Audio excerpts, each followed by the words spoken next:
back to the CSS podcast. I'm your host, Dave, and the gentleman over here to my right is Sam, and the gentleman below me here is Charlie. This week, this is show number 88. I can't believe we've been on for that long. You know, it's great. We appreciate you for tuning in and listening. Those of you that have spread the word. If you're a big fan of any Cincinnati sport, we will cover it. Before we get going, we got a good show for you. We are going to be ranking our teams that we want to win a championship the most. And when we get to our topic of the week, we'll explain a little bit more about that. But before we get to that, we'll also have our um, the week that was. We'll talk FC Cincy, Reds, Bengals news as well. And Carly might give a little update on the Bearcats baseball team because they had a nice win Friday versus Oklahoma. Might get them into the NCAA tournament. We'll see. Fingers crossed there. Same thing for Xavier. And a shout out to UC Claremont for winning the United States Small College Baseball Championship this past weekend in Pennsylvania. So congrats to them. But before we begin, gentlemen, how was your week? That's good. Can't complain. Yeah, good week. It's May. We're rolling along here. Still all eyes pointed to June 1st. So 5 full school days left for us, and then exams. So the countdown has already begun. Now we're in the single. Once we get below single digits, then I really start paying attention. Yeah, I don't need to hear anybody tell me we have 45 days of school left. So I do. All righty. All right. So let's go ahead and start. With FC Cincinnati, they played 2 games this past week. The Atlanta game was a 1-0 nail biter, and then they had an offensive explosion last night against St. Louis, winning 3-1. What is that, 6 in a row for them now? Is that? I think it's 5 or 6. Sounds right. So, thoughts on the week for the blue and orange? Yeah, I mean, the Atlanta game in midweek there was kind of how they've been playing all year. Just get a lead early, but they got it within 5-6 minutes. Very similar goal from Kevin Kelsey that he had against Columbus Crew, where Acosta kind of made something happen, crossed it to him, and Kelsey put a header, headed it home. And then they just kind of saw the rest of the game out, held on, 1-0. And then against St. Louis, they finally won by more than 1 goal. Went in 3-1. scored 3 goals. Yeah, and scored 3. So it's big. Yeah, I mean, actually, they scored 4 goals off of their own feet. Yeah, yeah. I mean, so that was probably their best overall performance. That looked like a championship contending team, where they were pretty much in control the whole game. They dominated possession, dominated the scoreboard. So hopefully, I mean, I really think Kevin Kelsey coming in and. Yeah, I mean, he's kind of unlocked. He's unlocked Lucho, because you can't just focus in on Lucho. So he's able to kind of hold up play. Lucho can kind of float around wherever he wants now, which is perfect. That's where he thrives. And so that was a huge get for them, huge move. So hopefully he can just stay healthy and keep getting consistent minutes. And I think FCC is going to be a championship contender if that's the case.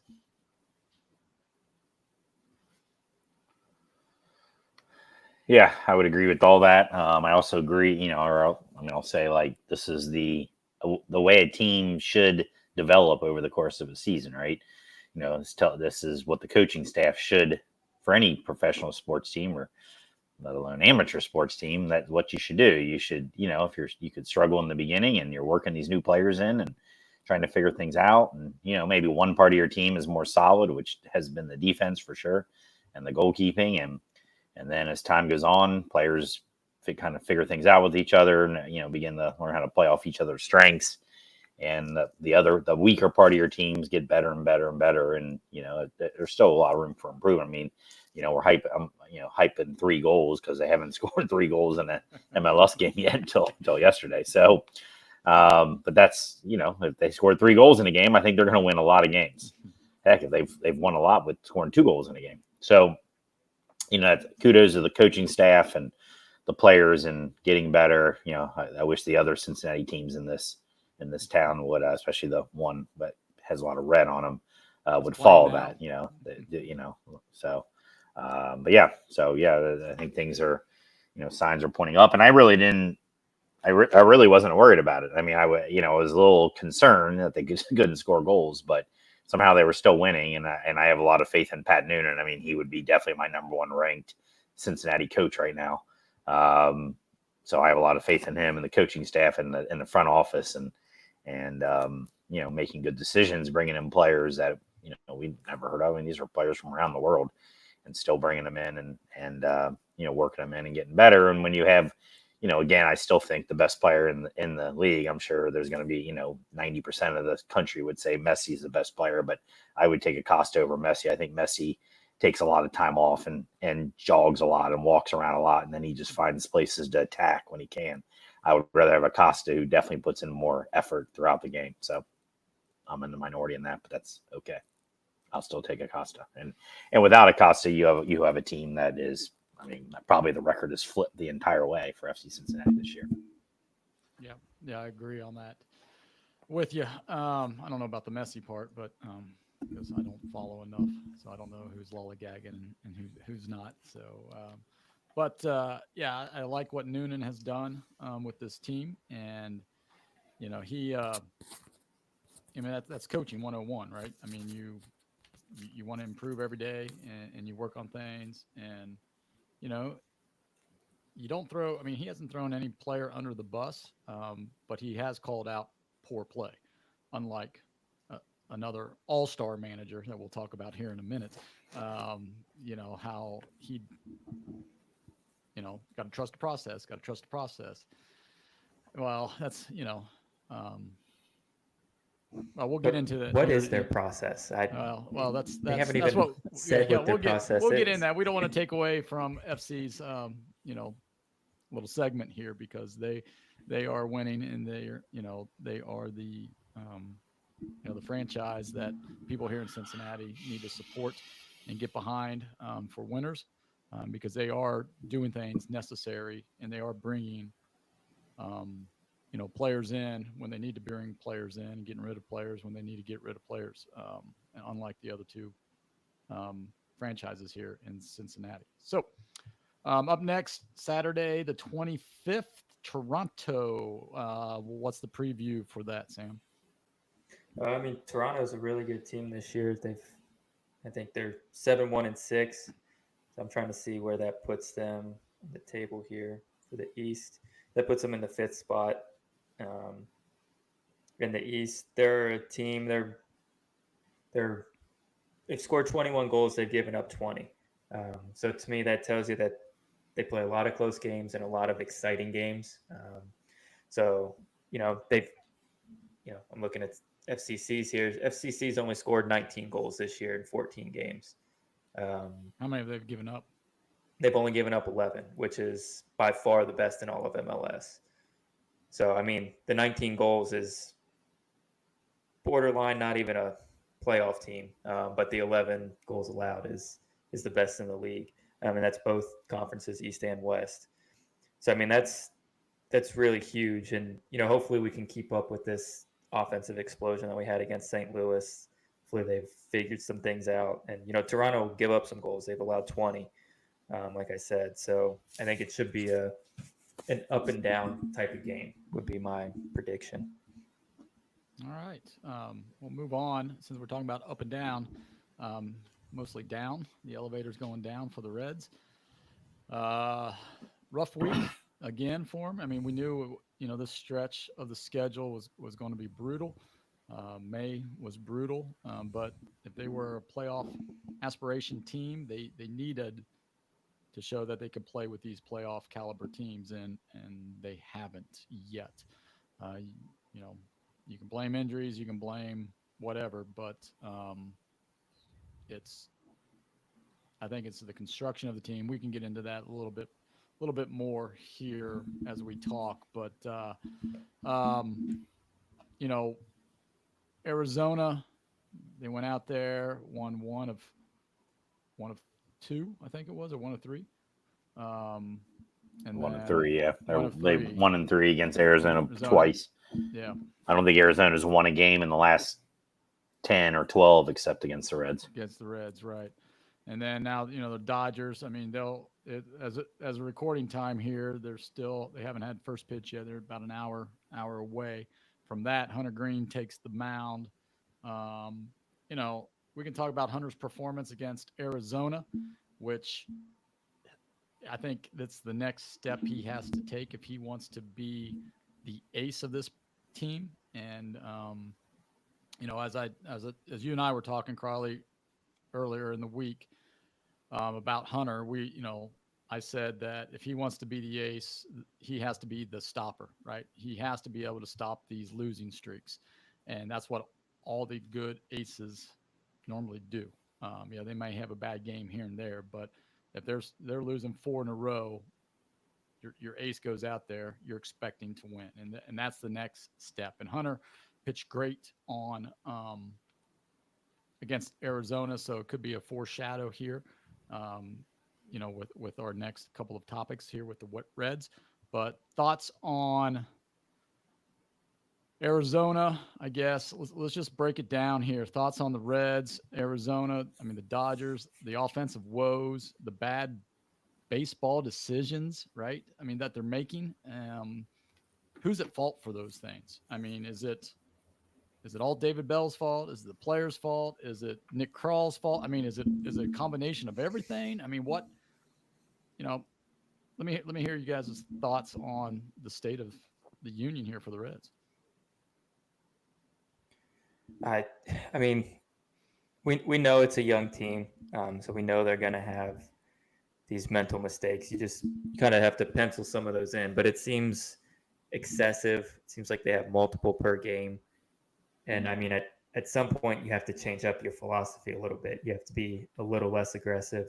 You have to dial guys back a little bit. So that, to me, that's on David Bell, not getting everything under control, not saying, hey, look, in a 1-out situation, we already got a guy on, second, you single, for whatever reason, guy on second doesn't come home. You don't need to take second base. We don't need that there. And guys are getting, they're hitting the cutoff. They're getting thrown out going to second. They're getting picked off. I can live with guys getting thrown out on steals. That doesn't bother me at all. But guys getting picked off, just running into outs. And then defensively, the errors are just, those are real killers as well. And yesterday was a mental error, right? With Benson thrown to the wrong base, allowing a runner to move up, and then the next guy bloops up, 2 more runs come in. It's just, it seems like it's something different every day, and it's a little thing that they should know for amount of baseball they have played. They should not be making these mistakes consistently. And it's, for whatever reason, I don't know if they're pressing, somebody's trying to make a big play, and it backfires on them. I just really don't know. Crawley, I know you've got some takes. I don't even know where to even begin. Well, to your original question, it's a collective effort of failure of everybody, all the above. Again, Krall is still not, other than trades that were, he did. We think he, at least again on paper, did a nice job with some of those trading veteran guys to get some guys. Still, none of his free agent pickups have been as good as they could have been. Getting depth. Everybody kept talking about how much depth they have, and we really didn't have that much depth. What they thought they were going to have. Players got to get better. They it's not like they're out of this. They got to get better. They're not playing well. They're not, maybe. And a concern of mine is, maybe these players are playing up to their capability. Maybe we exaggerated last year. Maybe last year was an aberration. Will Benson's terrible right now. Jonathan India, I still don't think he's very good. I think he's been good for 3 years. I think he's an average at best player, and we roll him out like he's an all-star all the time. Benson, I just looked at the starting lineup, is back leading off again. Yeah. What's he leading off for? Yeah. He can't hit. He strikes out every other 50% of the time. Why would you? That's on David Bell. That's the decisions I don't get. Do I want maybe our worst hitter in the lineup right now leading off? I'd rather have Stuart Fairchild leading off right now than Will Benson.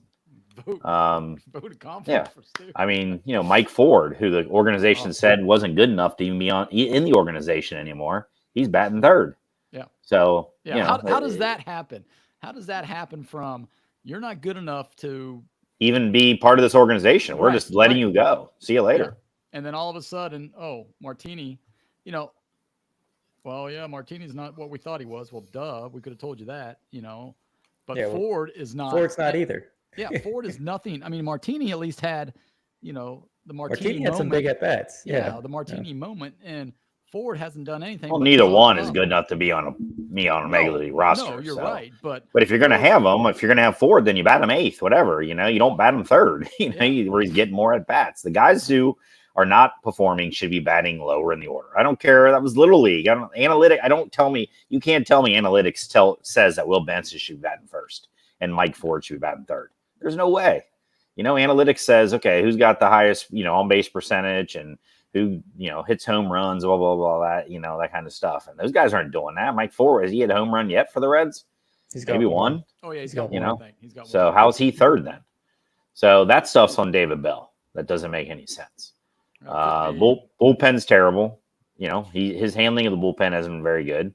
So, that's collective effort between all of them. That's Nick Krall included for not bringing in better bullpen. Spent $8 million on Pagan, who is a fly ball, pitcher and, lets up a home run every other time he's in there. Diaz right now is god awful. They'll let him run the entire season. He'll have an 8 ERA and they'll still let him be the closer. I saw Edwin Diaz, who's terrible right now, came out and said, put me in a different role right now. Like, I understand, I'm killing the team right now. And, will the Mets do it? I don't know. A lot of these teams are just chicken for, they're worried about how they're going to affect players' feelings and stuff. So who knows if they'll do it. But I guarantee you the Reds wouldn't do that with Alexis Diaz. He could stay the way he is and he'll be the closer continuously the whole year. But I guess David Bell would say, well, who are you going to put in there in place? No way. I mean, Sims isn't any good. Pagan's no good. I mean, Sam Moll, he isn't any good. I mean, worried about feelings. Heck, he was our best pitcher, and he threw him to the into the minors. Right. So I don't know. I think it's a complete mess. Starting, the injuries obviously don't help, and it kind of started the spiral down. But the players that are out there, there's still players that are so-called supposed to be good, and upcoming and stuff, and they haven't lived up to any of their billing other than Ellie and Tyler Stevenson's been hitting well last few weeks. Give him his props. But I don't know. I don't know how they're going to come out of it because there is no cavalry like there was last year to give energy and that sort of thing. So I'm not sure. My optimism is pretty low right now. Yeah. So as you can tell. Right. And you know what? I was listening to another podcast, the Riverfront. So shout out to those guys. And they had, they had this segment, like who to blame, what about David Bell and, the cavalry, there's nobody coming up. And, a lot of it was, some of them weren't blaming Bell because he's got to play the players that he has, and they're blaming the front office for not bringing in more players, especially the right-handed power bat, outfield bat, right? I mean, we don't have that still. Pitching looked good. I mean, starting pitching looked good on paper. Relief, you would think that they would be good from last year, but I mean, Lucas Sims has, I don't know. I mean, to me, he reminds me of J.J. Hoover. All of a sudden, Hoover had 2 or 3 really good years with the club, and then 1 year just boom, and they got rid of him because he just couldn't get anybody out. The injuries, once again, Lodolo is on the IL. Justin Wilson. Yeah. Shocker. Justin Wilson is on the IL. Not a shocker either. No. And they're bringing in these people that don't fit Great American Ballpark. Like you mentioned, Pagan and Justin Wilson are both fly ball pitchers, right? And Justin Wilson is a loogie. That's what he made his career on. And now he has to face at least 3 batters. Well, shoot, he gets the first batter out, and then the next 2, he gives up hits or runs, and they can't dig out. And then I don't know. People are blaming. They're just blaming everybody right now because I think everybody deserves blame. I think across the board. So. Bell handling of the lineup. Derek Johnson and Bell collaborating with not getting people ready quick enough in the bullpen, I think, because that's a frustration of mine. Is like sometimes he yanks people when they shouldn't be yanked. And he leaves somebody in a little too long because, well, I've got faith in him. He can get them done. We just needed to get him this inning. Blah blah blah was up 2 days in a row, and he can't throw 3 days in a row, and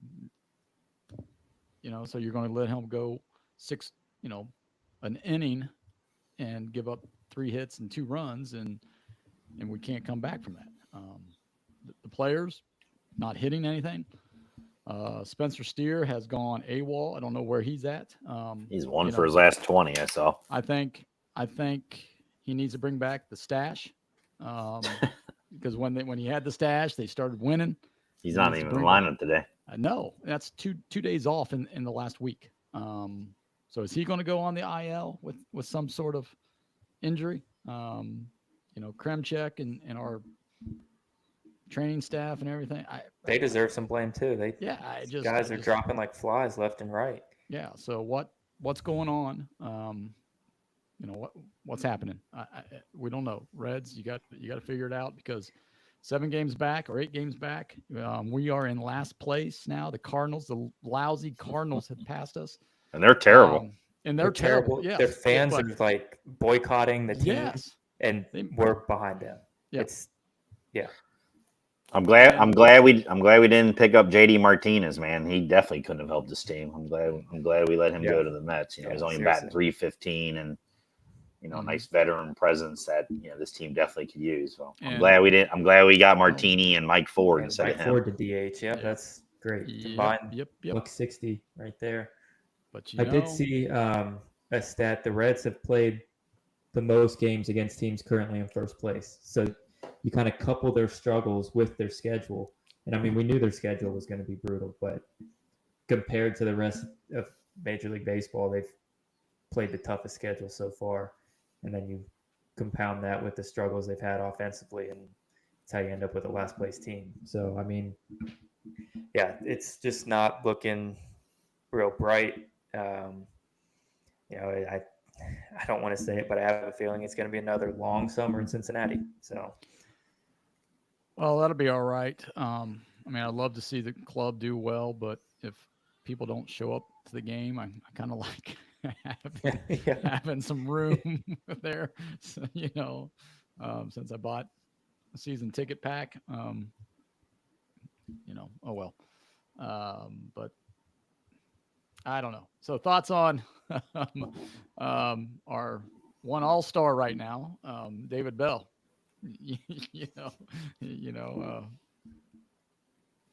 Yeah, cool. I don't know.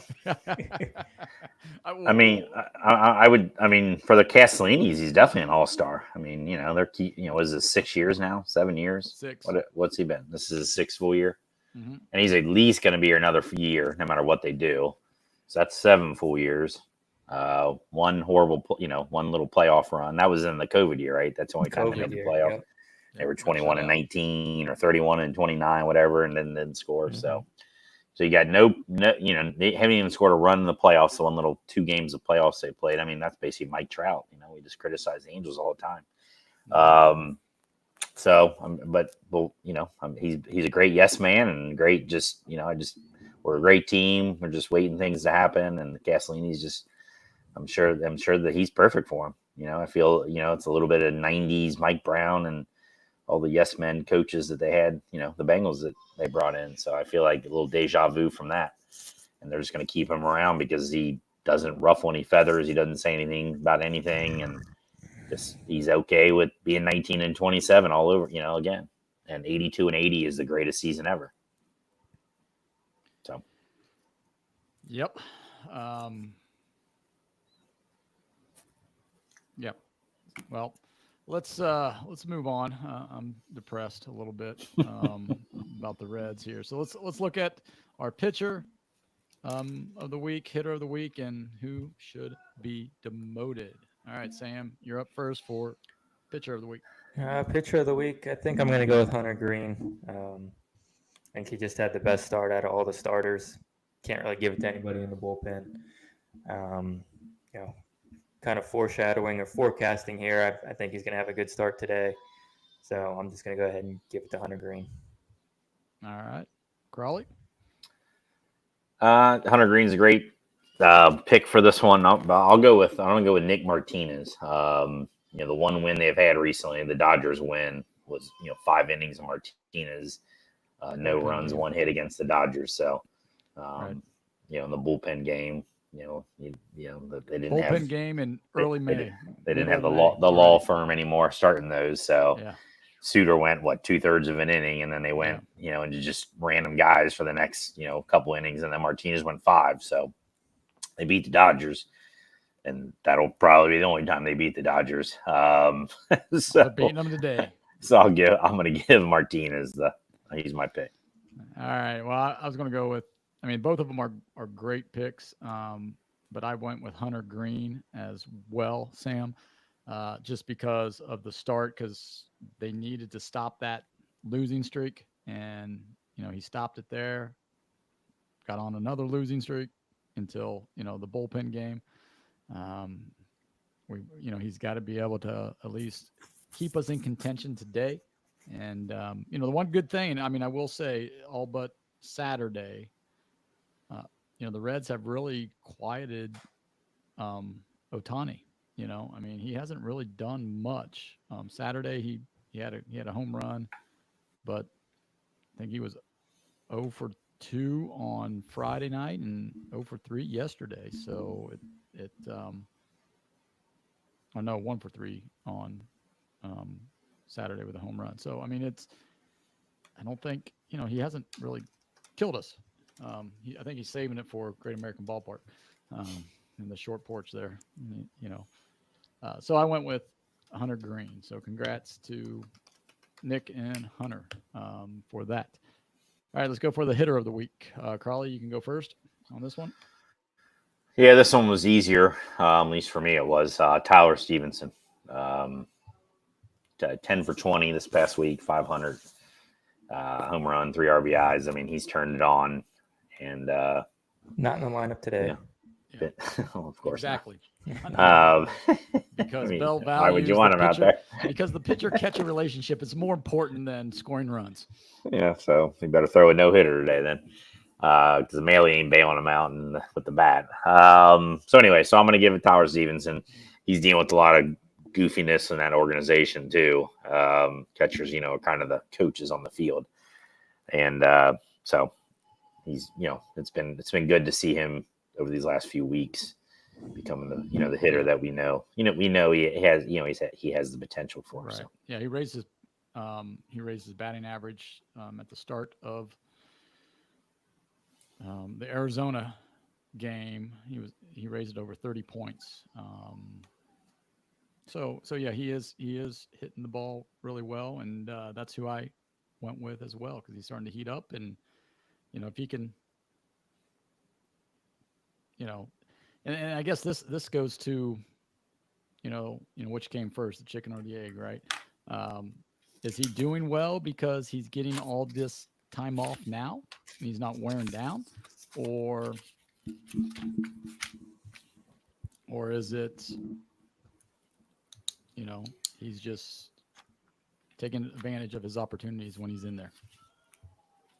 Don't know. All right, Sam, who did you have? I had Stevenson as well, with a shout out for Ellie for his 4-steal game. But kind of outside that game, he hasn't really done a whole lot. Right. But he's already at 30 steals for the season, which has surpassed his MLB .com season predictions. So those guys were a little off on their prediction there. Yeah, if you put money down, you might have won. That would be I think it was like at 30.5 for like, or 33.5 or something like that. Yeah, I mean he's gonna blow by it. I wouldn't be surprised if Acuna I think last year was that 70? Yeah, I wouldn't be surprised if he gets by that number. Yeah, as long as he keeps getting on base, he'll. Yeah, he should. Yeah. All right. So now we'll go with who should be demoted. So I'll guess. A lot of candidates again. There is a lot of candidates A lot again. of candidates. Gosh, I think I'm going to go with the guy who just got signed to a contract, Mike Ford. I mean, I don't think he's bringing any value to the team. Can't play anywhere. I mean, he played first base one day, and then he's just DHing. He's batting a buck, whatever. I just don't.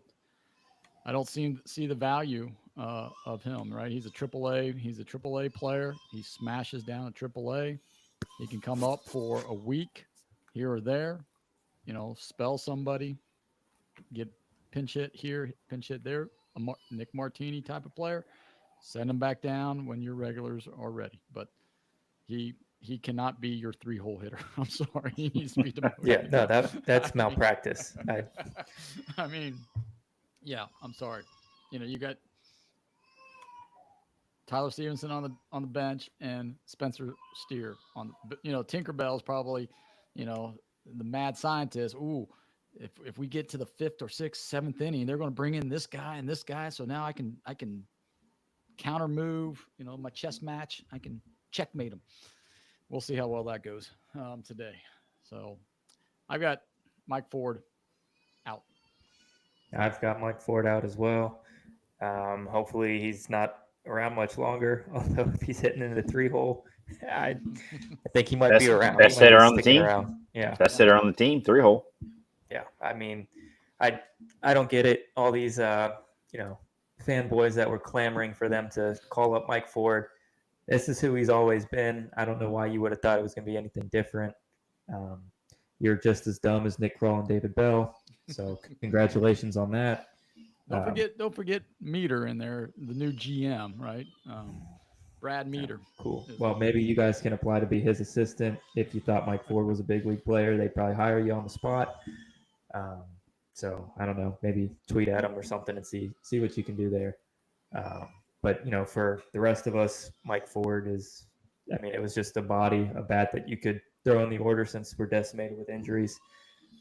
We all kind of figured he'd be 7, 8, 9-hole hitter, not third, not driving into, the guy that's getting on base and Ellie. Yeah, I would think right behind him, you'd want somebody who's been a little bit better than Mike Ford and Candelario. I don't know, maybe put Fraley in the 3-hole. Fraley seems to be probably the second best hitter on the team right now, in my opinion. Stevenson's been hot, so maybe even Stevenson. But yeah, I don't get it. So yeah, Mike Ford can go away. Yeah, your baby girl's even. She's so mad. Yeah, she's crying and she's just like, I can't believe Mike Ford's in the 3-hole either.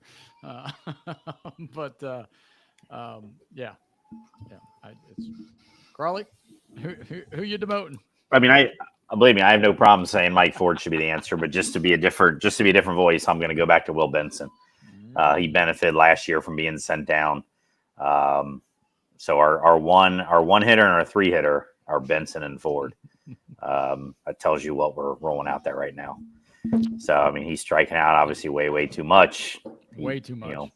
I mean, especially for the 1-hole hitter. Yeah. He just doesn't look like he has any confidence. Well, he just, he argues more than he does about anything. That's, like an NBA player playing baseball, or whatever. He's 6'6". He might play baseball. I don't know. But so I just think of last year when he got sent down, when he was just in an absolute rut, and he really hasn't hit all year. I mean, maybe the first week of the season, but so I would send him down just from the standpoint of like get his head on straight and come back. So, And again, I've said from day one, Benson and Fraley, in a sense, are the same player. They can't bat against left-handers. They're average at best outfielders. And Fraley's hitting a lot better. So I'd have Fraley in there every single game, and Benson would be a pinch hitter. So, yep. Between Benson and Fraley, do you think they're going to have to make a decision here soon and just keep one, whether they trade or cut they'll keep or whatever? Benson, trade Fraley. I don't think David Bell likes Fraley for some reason. I mean, I just Benson gets, Benson has more tools, right? That was air quotes for those of you that are listening. More tools, but I'm not sure that he does, though. To be honest, I really don't. He does. I mean, he has more tools. If you look at his grades coming out, right? I mean, he has more tools, but sure, yeah. I mean, he was a first-round pick, right? But yeah, you're not a first-round pick if you don't have the tools. Yeah, you're not. Yeah, I guess. But I mean, Fraley was a high pick too, and you kind of look at it; their numbers, productivity, they're same type of player. Right. I mean, I wouldn't say Benson's any faster or better on the base pass than Fraley. Fraley gets, steals. He goes first to third. And defensively, I mean, neither one of them has a plus glove or arm. So right. I think that's a wash there. Benson's got some more power. That's his one advantage right now. Yep. But this team needs guys getting on base. Right. Yeah. Right. They need. Yep. They need contact. But another thing. I mean, you this brought attention when you were talking about all the people out there in Reds land that were clamming for Mike Ford. They're probably the same people that are clamming for Joey Votto. Joey Votto should be back now with the team, because you can have his at-bats, the thing was Nick Krall said, we don't have any at-bats for you. Yeah, I mean, there's at-bats for Votto. But the problem is Votto hasn't taken any at-bats. Well, he's injured. True. He's injured. And that's the problem. I mean, Votto, 40-year-old, he's injured. He hasn't played yet. So it's like I'd rather have Martini and Ford. I mean, than a Joey Votto who is injured. Now, the only good thing is he could sit next to Will Benson on a plane and give him pointers, right? Right. You still have his presence in the clubhouse. Right. He's still around the team, which I think helped them last year too. Being around. So, I mean, that's something to be said about that because they don't have that guy this year. But for $20 million, no way. Sorry. Well, yeah. Sorry. Yeah. I mean, that was never going to happen. The Reds made a baseball decision, and it was the best decision. Because then if Votto, David Bell would feel like Votto has to play, and he's batting. Well, I mean, right now, yeah. I mean, he would be like our third best hitter at 220. So yeah, I mean, oh well. All right, let's move on from the Reds and get to some exciting stuff here. Was it Wednesday night or Thursday night that the NFL released the schedule? Wednesday night. So we are going to talk a little bit about that here. So as we, I just want to get initial reactions here from the schedule. What's your takeaways? When you first saw the schedule, what did you think? Are you happy with it? Are you disappointed? Then we'll get into a little more, details here. So just initial thoughts overall about the Bengals schedule. It's easier than last year, at least on paper so far. It's not going to be the toughest schedule, I think. This is crazy to me. It's a last place schedule, but it's still in the top half of the league. It's ranked 15th based on teams last year's winning percentage. That just shows you how tough the AFC North is. Well, the AFC North, and then you have Cowboys, Eagles. Right, but the AFC West and Chiefs. Right. So, yeah, but you're always, because of how the NFL works, you're always going to play two good teams from the year before. Right. But it just shows how tough the AFC North was last year, that they still have the 15th ranked hardest schedule or whatever. But it's the easiest in the AFC North. So I think that's good. What's the Patriots we start off with, right? Yep. So, hopefully easier opponent week one. on paper anyways, they still got to come out and play.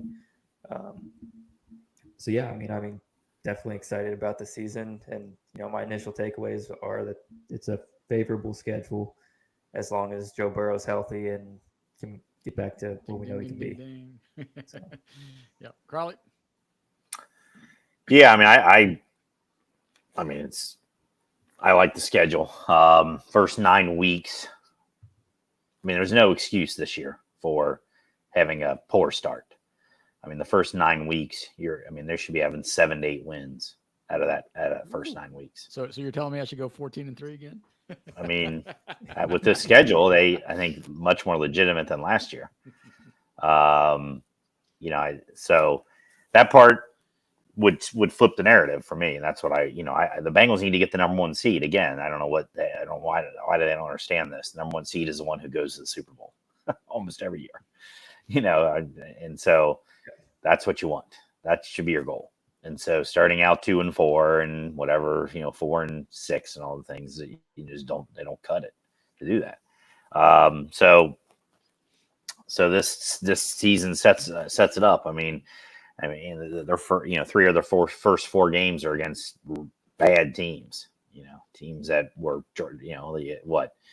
Patriots picked 3rd, the Commanders picked 2nd, and the Panthers picked. Well, they would have picked 1st, right? Without the trade to the Bears. Yeah, so you're playing the 1st, 2nd, and 3rd picks in the draft. Those teams. That should be 3 wins. I don't care if you're playing them on Mars. You should get a win. If you're the Bengals and Joe Burrow is healthy and the defense plays even 16th ranked in the NFL defense, that should be 3 wins. So and then after that, Ravens are at home, Raiders are at home. Raiders are not a good team. I mean, there's plenty of opportunities for wins on that before they get into the second half, which is much tougher type thing. So I like the schedule. You're never going to get it all where you're playing the Patriots 16 times. Those teams you're going to have to, especially with the North being good. You're going to have 3 tough teams or 3 tough games automatically on the schedule. Those 3 road games, and the AFC North, even in Paycor, has been tough for the Bengals the last couple of years. So I think it's as good as it could be, especially with that start. The only question I would have, and I'm sure it has something to do with some algorithm, and and maybe it's like, oh, I'm not going to say that. I was going to say something that could get out and be troubling to me for me. I'll just go back to the algorithm. The Bengals, who should have the 4th place North schedule, which in theory I guess they do, then how do you play the Chiefs and the Cowboys on the road? Shouldn't the algorithm say, well, you play whoever is the best team from the division you have to play, you get at least get to play them at home? That's the only question I have of how that works. So well, yeah, because we have only 8 home games this year versus 9. I mean, my initial thought was I like the schedule. If we're not 3-1 heading into the Ravens game, we're in trouble. We're in trouble. That's my initial thought on the schedule. It sets up nicely for us to really make some hay because Baltimore. We'll talk here in a minute about the rest of the AFC North, but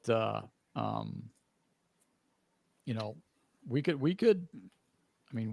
be 2 games up going in that Baltimore game.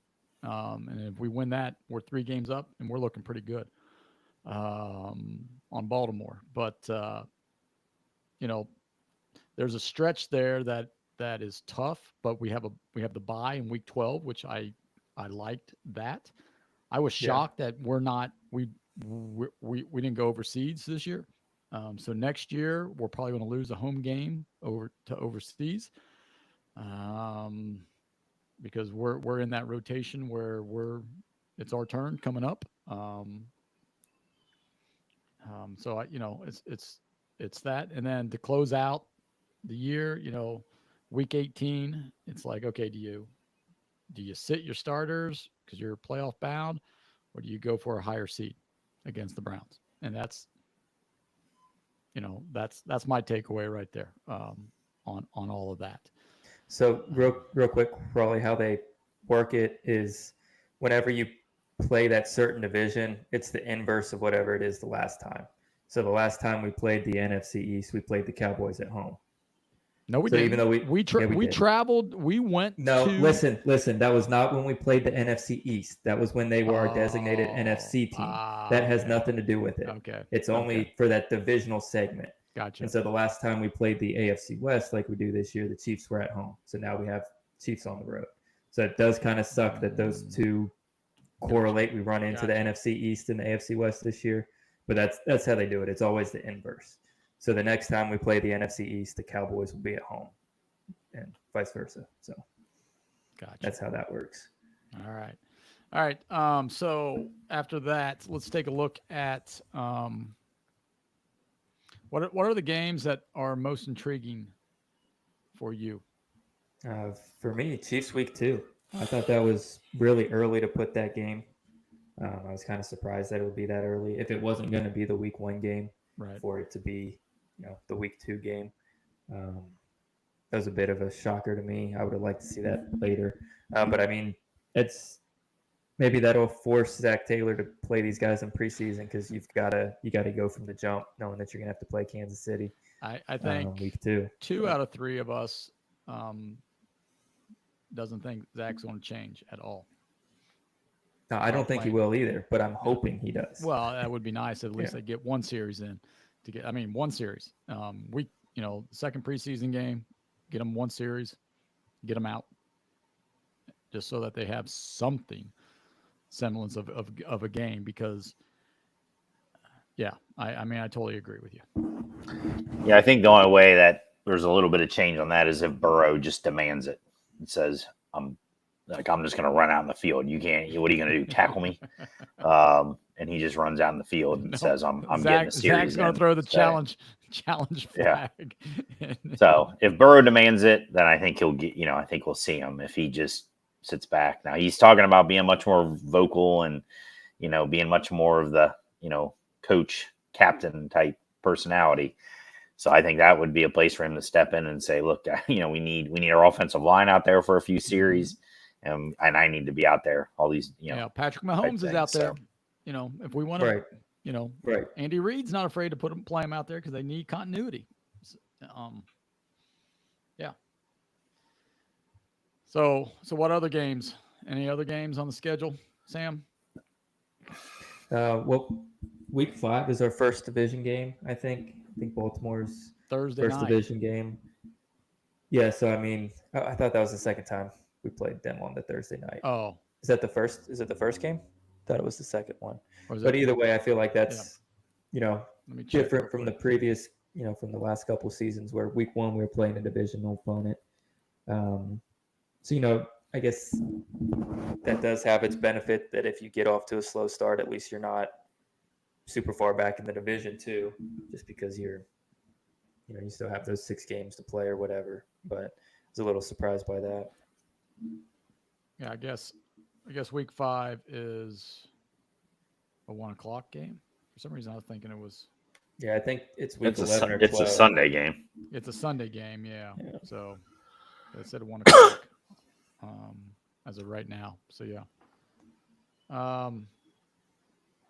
Carly, what about you? What games intrigue you? Yeah, I thought of the Chiefs as well. I think playing the Eagles will be interesting. Eagles, I think, will be bouncing back this year. They were good last year. Heck, the first season had the best record, then just fell apart. So I think they'll be coming back this year. So, when you play a team like that, then you got the Cowboys a little bit later. Those two teams, the Bengals traditionally have been pretty good against the NFC. So we'll see if that continues, especially in the seasons that they've been successful. Struggle in the AFC North recently, but have been good against the NFC. So maybe those two, just teams that we'd be pretty confident to say will be top tier of the NFC. Yeah, week 5, the Ravens game. That's a must-win game. That's what I circled. I said it is a must-win game because Week 10 you play them again, and you're coming off that stretch of going to the Giants, going to Cleveland. You're at Philly, then the Raiders, and then you're at Baltimore. And I think that's the Thursday night game, if I'm not mistaken. Yeah. I think the second Ravens game is, isn't it? Yeah, I think. Yeah, I think it is. Yeah. So, and the Bengals here under Zach Taylor, or shoot, even before Zach Taylor. I mean, they're like 1-20 something on the road in primetime games. So, I mean, it doesn't bode well. I mean, it just doesn't for them to play. And they've got 3 primetime games on the road this year. So, that's why I'm saying we've got to make hay, in that first 5 weeks. And week 5 is a must win game because we don't play very well in the Meadowlands at all. I mean, the Jets kick our butts there. The Giants, I mean, that's, I just think week 5, I got week 5 circled. And then, the other game, which I want to see week 1, because I want to see how, if Drake May's the quarterback, does Lou allow a rookie quarterback to eat up this defense again, like he Probably. seems to do all the time, because he doesn't want to be, he doesn't want to show his hand and blitz and come up with these schemes. And then 2 is, did we do enough in training camp and in the preseason to get ready for week 2? And week 1's going to show us, if we come out and we are just rusty and the Patriots, I mean, hang around. You've got to be able to put your, foot on their throat and just suffocate them early, or else they could beat you, right? I mean, they got a new coach. I think we played 4 teams with brand new coaches this year. So, I mean, the schedule is setting up nicely for us to do some damage. And I think week 1 is the key. If we struggle in week 1, I don't know. It could be like hope again, like what we're talking about with the Reds, and hope not. So, all right, last thing with the Bengals schedule here. Does the schedule favor Cincinnati or any other AFC North team? Have you guys looked at? Because right now, I think it was the Ravens. All the other 3, I think they're in the top 8. Yeah, something like that. The toughest schedule. And you said the Bengals are 16th. So I think they're 15th is what I saw. 15th. Yeah. So, I mean, for me, I think it does favor them a little bit. And like I said, Baltimore's is just brutal. I mean, they open up with Kansas City, and then I can't remember where they go, but like their first 4 games, I mean, they could be 1-4 after their first 4 games if we beat them. And that would be nice. I mean, it would be real nice to shut them up a little bit, but we'll see. So your take on that, Sam? Yeah, I mean, the schedule definitely favors the Bengals, I think. But I mean, all 4 AFC North teams are going to have a tougher schedule on paper, just because last year, I mean, all 4 were above 500, so that automatically inflates your numbers there a little bit. What kind of gets me, this isn't AFC North, but it's the Chiefs have I think it's like the 8th or 9th easiest schedule, and they're playing a first place schedule. I mean, how do these guys keep getting away with that? I mean, it's ridiculous at this point, but I mean, good for them. They play in the worst division in football, so top heavy, just with Harbaugh may like, change that. We'll see. Doubt it. We'll see. I doubt it. It's like those other teams in the division. I mean, they don't care to win. I think they're defeated at this point. They don't even try. I mean, they all suck. So, and I don't see any of those 3 teams getting any better. But back to the AFC North. I mean, it's going to be another dogfight. I wouldn't be surprised again if all 4 teams are, over 500. I think the to win the division, it's going to take 11 games. But because of how easy the Chiefs' schedule is, I think you're going to have to. I think you're going to have to win 14 if you beat the Chiefs. If you don't, you're going to have to win 15. Because I don't see the Chiefs being worse than 14-3. So, Crawley. I don't know. I really haven't looked at the Ravens. I don't really care about the Ravens, the Steelers, or the Browns. So I don't really want to talk about any of the three. I want to talk about the Bengals. All right. What I was intrigued because of the Bengals was, defense is as shitty as they were last year, and Burrow's hurt, then it doesn't matter. They could play the other teams could play the Panthers the whole season, and it still wouldn't matter. They're gonna. So it's all about the Bengals. Bengals got to get better in a lot of different areas, or to have any chance. So, yeah, what I looked at for this was who did they play like week before or the week after the Bengals, right? Because I want to see that trap game and Baltimore plays somebody before, like before that first game. I can't remember who they played. I don't know if it was Dallas or somebody before us. But I mean, it was like everybody played somebody tough besides Pittsburgh before us the first time. And it was like crap, so, that's what I was hoping for this. And that's why I think the Bengals have a little easier road when they're playing the AFC North. The first go around is because their opponents aren't as daunting as the other AFC North's opponents. So, but we'll September 7th, we'll find out for real. And we'll give our predictions here closer to the start of the season because we want to make sure that everybody gets out of training camp healthy. And then that way I don't look like a fool going 14-3 when Burrow, really shouldn't have been playing until week 3. So we'll see. All right. That takes us to our trivia segment here. And if you would like to participate, our listeners, you can do by a couple of things. You can either email us at Cincy or csspodcast@yahoo.com, or you can direct message us on Instagram and Twitter at Cincy Sports Scene with your answer. Or if you think you have a trivia question that could stump us, go ahead and put that in and we'll read it on the air and we'll see if we can answer it for you. All right. So Sam, you had the question last week and I've got it this week. So go ahead. Yeah, so it was basically just most MLB home runs since the 2000 season. You guys ended up getting 5 of the 6. You got Pujols in the 1 spot, A-Rod in the 2, David Ortiz in the 3, Miguel Cabrera in the 4, and Adam Dunn in the 6. You did not get the number 5 guy. So I don't know if you guys want to take a final guess or two here, or just go ahead and say it.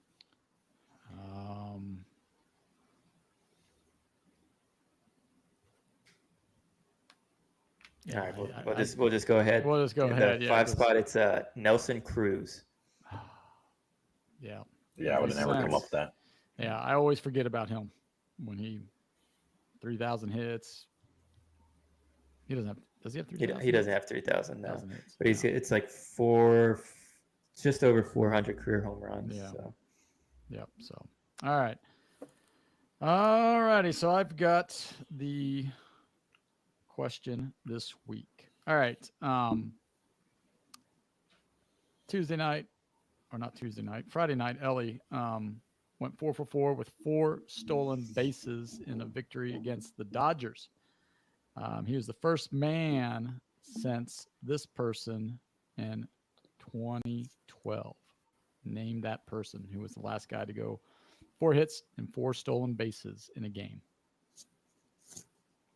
For the Reds or for just in Major League Baseball? Major League Baseball. Oh, goodness, who knows? In 2012? 2012. Mike Trout? No. No. And this guy actually did it twice. He did it on September 19th of 2012, and then he did it on July 20th of 2004. Okay. So I mean, is he like a well-known player, like Yes. actually a really good player, not just a Not just Had a couple fluke. good games. Scooter Not like a Jeanette or Scooter something? Jeanette. Yeah, exactly. exactly. Yeah. Yes, he is. Jimmy Rollins. Who? Jimmy Rollins. No. When you said who, I assume that wasn't right then. Yeah, I was like, well, no, I was thinking I was thinking of Rawlings. I was like, Jimmy Rollins. No, Who's Rollins. Jimmy Rollins? Philly Yeah, I know, shortstop. Philly shortstop. Yes, Yeah, I know. yeah.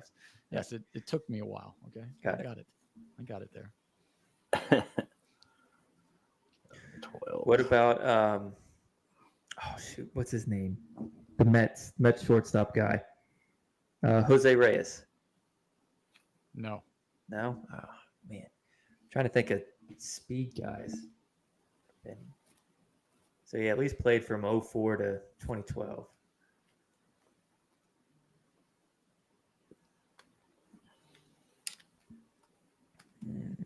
What league? American League. American League. Yep.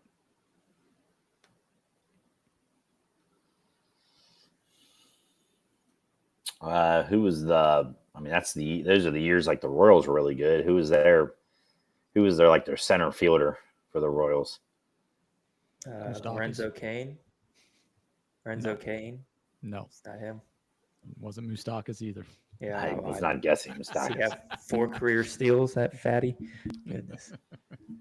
But Johnny Damon? No. No. All right, I'll give you each one more guess, and then we'll table it for next week.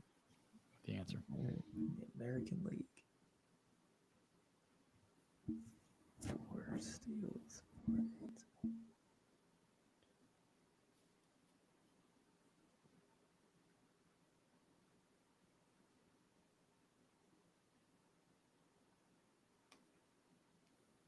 Yeah, I don't know. I can't even come up with guys from that time period. So Sam, got any more guesses?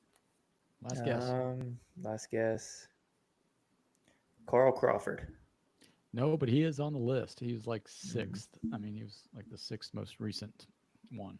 So, all right. If you think you know it out there in listening land, you can send us an Instagram or hop on our Facebook feed or Twitter feed at Cincy Sports Scene and type in your answer. And Coco Crisp, no. just because I wanted to say his name.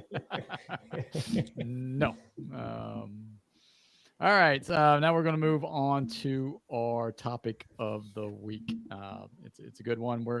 We are taking, Charlie came up with this topic, but so basically we want to rank our top 5 teams that we want to win a championship the most. I think that's the way you worded it. Isn't that right, Crawley? Right. Yep. Yeah. So what we're going to do is we'll go in reverse order, 5 to 1. So our 5th most team that we want all the way to our most, and we'll see how many we get alike and how many we don't. So Crawley, since it was your topic, why don't you go with your 5th place team that you would like to see win the championship the most? I went with FC Cincinnati was my 5th team. Okay. So I put them. I'm invested, but I'm not as invested as my top 4, I guess. So because I would have thought they would have been higher, but as I laid it out, I was like, well, I had them 4th, and then I moved them to 5th, and so that's where I am right now. All right, Sam. For me, it's UC, either football, basketball, one of those 2. Well, you got to pick one. Yeah, because that was the one I battled with on that. Okay, so. we got to pick one. All right, I thought we were just going UC as one whole big team here. Nope. There's 2 different championships there. I'd probably say basketball over football. CB ball. Okay. All right. Mine's a little off the wall here. And we had this gentleman on our show our first year, golf coach at Ball State. I'd like to see Ball State win the NCAA Golf Championship one time just for him. Good friend of mine, Mike Fleck, Coach of the Year this year. I mean, his team finished second or third at the regionals in North Carolina. So they're gaining momentum. So that's who I would like to see in my 5th place. All right. That's a good one. So Sam, why don't you go with your 4th place? So my 4th place would be FC Cincy, winning, the MLS, the playoffs, not Supporter Shield, the actual right. Playoffs. So, all right. I had Alabama's softball winning the college World Series softball championship. Big Pat Murphy fan. When I coached softball at Finneytown, I used a lot of his techniques and a lot of his things to build a program, and it works. And I just tip my hat to him. He's got 1,300 victories, and he hasn't won one since I think 11. They're due. So that's who I went with. Crawley?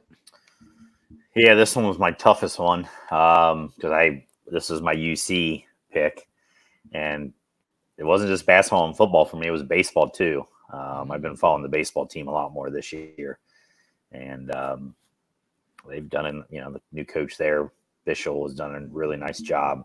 Yes, he has. And I'm not just saying that because I was at the game on Friday, which is one of the best finishes I've ever seen, maybe the best finish I've ever seen in a game. Better than, I think when I think of it, I always think of the McLean LE first game last year is one of the best finishes I've ever seen in a game. Mm-hmm. And I've seen Votto with the walk-off and stuff. But, I mean, you're down 6-0 against the number 10 team in the country who's leading the Big 12 by a mile. And you've already lost 2 games to them. A lot of teams would just be like, okay, well, we're just not good enough to play.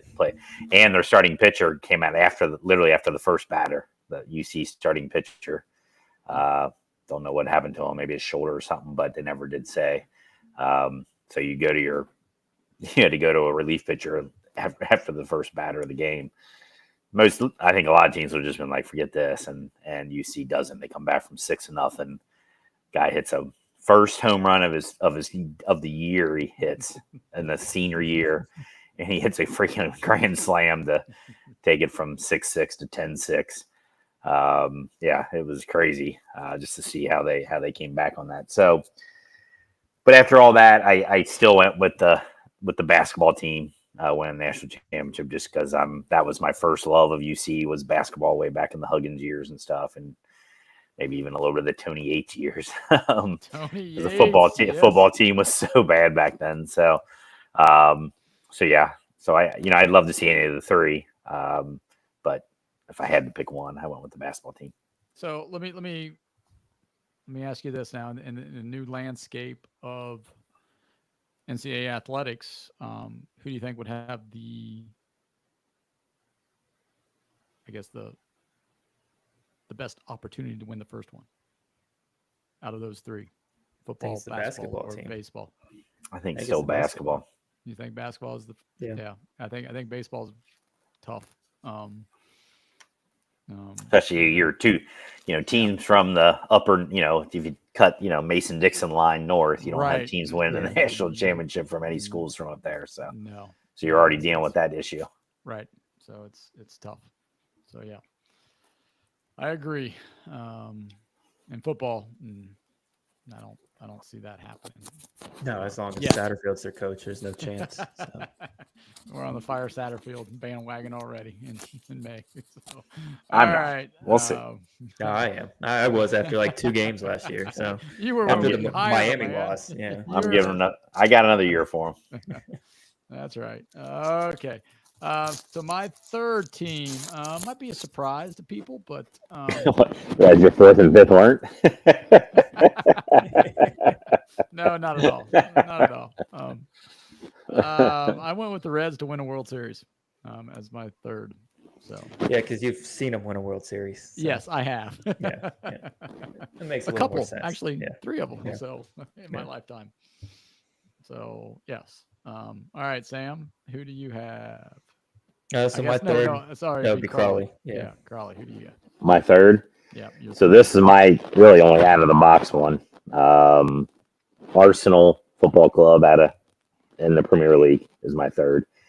I follow them more than I follow FC. I mean, I follow Cincinnati. I know what's going on with them, but in terms of me watching the Premier League from being a soccer fan it's just so. I mean, it's compared. I don't watch MLS because I watch the Premier League, and it's just so much better. It's hard for me to watch MLS as a professional league and see it that way. I mean, thank God FC Cincinnati's in there because it gets me to pay attention to a little bit. But when you watch, I mean, it'd be like, hey, does anybody on this podcast watch, the Louisville or Chattanooga? I think it'd be like Daytona. Maybe even that. I mean, you're right. Florence I mean, Freedom. I think it's Florence Y'alls. I guess. So the fact I watch the Premier League a lot, and Arsenal has been my team since I started watching them. I mean, for them to win the Premier League would just be, I watched it today. Yeah. But that would be my pick, and that's my also ultimate. And I don't know if we've ever maybe we've talked about this a little bit. I think we have, but like where our bucket list of where we want to visit. Definitely an Arsenal game would be an Arsenal game at Arsenal, not them traveling to the United States. That's a fake exhibition game, but that's my number 3. You don't want them to come to TQL and you could see them? I mean, sure, that'd be great, but that's still would not be number 1 on my bucket list. So, all right. So that's my number 3. All right, Sam, who's your number 3? My number 3 is probably, I think it is going to be lower than both years. It's the Cincinnati Bengals at number 3. Just because, I mean, you'll see with my top 2, I guess. So. All right. Let's go with top 2. Crawley, you start us off here. This is where I have the Bengals. I have the Bengals at number 2. So, I mean, they're the NFL. Pay attention to them, and they're Cincinnati. So, and they never won a Super Bowl. Yep. All right, Sam. For me, number 2, U.S. men's national team winning a World Cup. That would be number 2. Just to stick it to the Europeans a little bit as well. That was kind of my deciding factor between 2 or 3 was how upset the other competitors would be if the Bengals win the Super Bowl. It's almost a little bit expected. I think people around the NFL expect the Bengals to be the Super Bowl winning team in the next couple of years. But if the U.S. ever wins a World Cup, I think that would be devastating for a lot of those soccer countries over in Europe. So yeah, it would be. That would be. Mine would be devastating for Indiana fans. Could have done it this year. They didn't. Purdue winning a national championship in basketball. So got close. It was 44 years apart since they've been to the, Final Four. So that's who I had as my number 2. All right. So who's number 1? Sam, is that you? Me, yeah. So my number 1 is the Cincinnati Reds, just because baseball has always been my favorite sport. Reds are favorite baseball team. So never seen them win a World Series, let alone a playoff series. So, I mean, that would just I think that would just mean the most to me if the Reds finally win a World Series in my lifetime. So, all right. I had Bengals winning a Super Bowl. I've seen the Reds win a World Series. Yes, I was debating, should it be Reds or Bengals? And it's like, the Bengals been there 3 times and failed 3 times. I think we need it here in Cincinnati. Yes, the Reds. I think this. I don't know. I mean, we've talked about this a couple of times about which is it a baseball town or a football town? And I would love in 2 years that the Reds and the Bengals both win, the World Series and the Super Bowl in the same year, and then we can really debate that, see which one comes out the most. All right, Crawley, to round it out. Yeah, I'm on the Reds as well. is my number one. I don't even know why. Like, Reds versus Bengals for me. And just in my soul, I'm just more of a Reds fan than I am a Bengals fan. I think, and maybe this is for me to try to figure out, I just absolutely just despised Mike Brown for so many years that it just took me, my fandom of the Bengals, which never died, is definitely had a little bit less. A little waning. Yeah, a little waning or whatever. I just, those 90s Bengals, I just wanted him to be gone forever and ever, never be heard from again. So I don't think I've ever completely 100% come back from that. So the Reds right now, we got the Gasolinis are almost the Mike Brown version, but Yep. I don't know. I just remember as a kid going to a lot more Reds games. I think that's part of it too. So, I've always had this love for the Reds and what they do and just paid attention to them a lot more. And maybe the Big Red Machine. I mean, I was alive, but I'm not aware of what was going on, but I know how big it can be when a team's like that. So, yeah. So Reds were one for me. And, for both of you, to quote SOB, son of Bob, where are you going to go? Right? I mean, where are you going to go? Where's your allegiance at, right? And you two. Well, hook, line, real quick and on that, right where's he going to go? Because I saw there's some reporting out there that once Phil is either, no longer running the team or no longer with us. You mean Bob? Bob. Sorry, yeah, Bob. Sorry, Bob. I'm talking about Phil, but Bob is, no longer involved. That the rest of the ownership group is going to move to vote to remove Phil from, the group or whatever. So and bring back Dick Williams. Yeah, I mean, who knows? As an owner, no, he's too busy ruining Skyline, so got his hands full over there. Well, yes, that's a whole nother topic for another day. So, all right. So let's recap here our championships. Crawley went with the Reds number 1, Bengals number 2, Arsenal number 3, UC basketball 4, and FC Cincy 5. Sam went with the Reds number 1, the U.S. national men's team winning a World Cup at number 2, Bengals at number 3. FC Cincy at 4 and UC basketball 5. And then I had the Bengals winning the Super Bowl, Purdue winning the national championship in basketball, the Reds winning the World Series, Alabama softball winning the College World Series, and Ball State winning the NCAA golf championship. So there you have it. Who would be each of yours been your 6? Who was the one that would have been your next one? Gosh, I didn't go that far. Yeah, no. Well, I was, as you guys were talking, I'm like, well, it used to be Miami hockey. That would have been mine. Yeah. That definitely would have been mine. But they've again been so bad that it's just I've lost contact with it. So if I was still coaching, I would say Miami Harrier softball program winning the small college championship. There you go. But since I'm no longer coaching, then I don't know who. Maybe Notre Dame winning the national championship or something like that. I don't know. Football championship. Yeah, mine probably would have been Manchester United winning the Premier League. I mean, I've seen them do it. I think it was 2012 maybe was the last time. 2011, 2012. It's been a while. So that's why I didn't have them in the top 5. All right.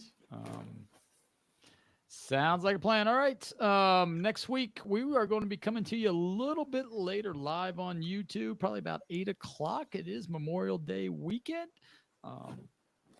Crawley's son is graduating his grad party in the morning. So off to the Air Force Academy. Congratulations there, Owen. And, so we'll talk. Reds will be back in town. We're going to the game on Tuesday night, so we'll see what the Padres bring in, and then Dodgers are back in town. I'll be there Saturday, so we'll talk. Reds. Probably won't have a whole lot of Bengals news. FC Cincy's hopefully victory on Toronto, and then we'll see if any of the local baseball teams make the College World Series, because isn't that selection show coming up? Is it this week or next week? Probably next weekend because the conference tournaments are this week. Right. So hopefully Sunday they're like a week behind softball. So softball started this week. this week. So baseball was, yeah, but their selection was last week, so they're 2 weeks behind. Oh, 2 weeks. Okay. Yeah. Yep. So we'll see. Hopefully we can talk a little bit about that as well.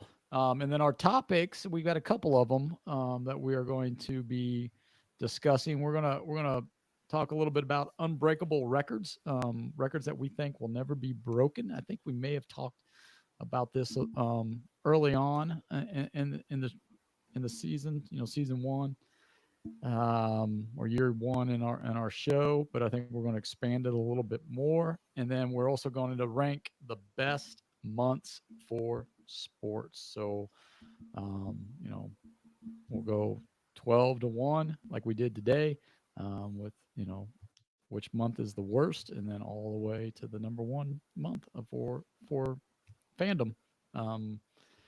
So please make sure you tune in if you want to watch us live and see, put a face to a voice. You can tune into YouTube, Cincy Sports Scene, the live version on all your streaming platforms, and we're going to come at 8 p.m.